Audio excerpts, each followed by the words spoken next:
In early 2026, CNN reported that weapons left behind by US forces in Afghanistan after the 2021 withdrawal are now being used in deadly terrorist attacks inside Pakistan. A CNN investigation confirmed that roughly 300,000 American weapons abandoned in Afghanistan are unaccounted for and have entered militant hands, posing a serious threat to Pakistan's security.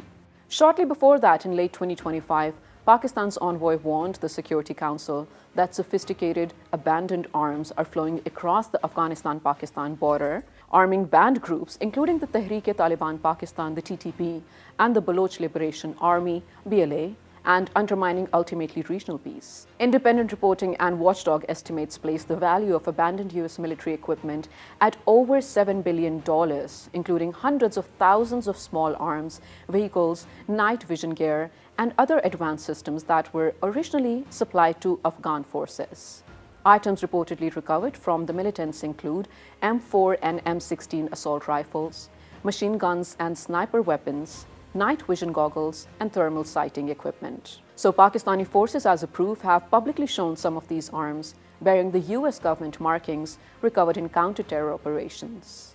The interesting part here is how these weapons traveled into Pakistan.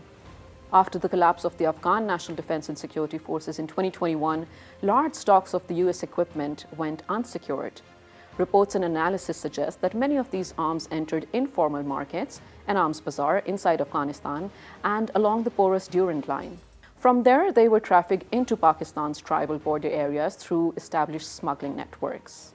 Within Pakistan, these weapons have filtered to militant groups operating in border regions, giving them greater firepower and technological capability than in the previous years. The porous borders also pose the threat of human trafficking, which makes recruitment and placement of the Khawarij easier. The enhanced armaments have coincided with a notable rise in militant violence. In 2025, Pakistan experienced its deadliest year in over a decade, with more than 3,400 combat-related deaths, including civilians, security personnel, and militants. This is a 74% increase from the prior year. Analysts link this part of the surge to militants' use of modern US weapons. The beautiful Balochistan, a province sharing a long, rugged border with Afghanistan and Iran, has been particularly hard hit. In early February 2026 alone, coordinated attacks by the banned organization BLA killed dozens of civilians and security personnel, prompting major counter-offensives by Pakistani forces and international condemnation from the UN Security Council. Pakistani authorities reported that militants used the US origin rifles and night vision gear traced back to abandoned Afghan stockpiles, highlighting how weapons left behind in Afghanistan continue to fuel deadly insurgency inside Pakistan.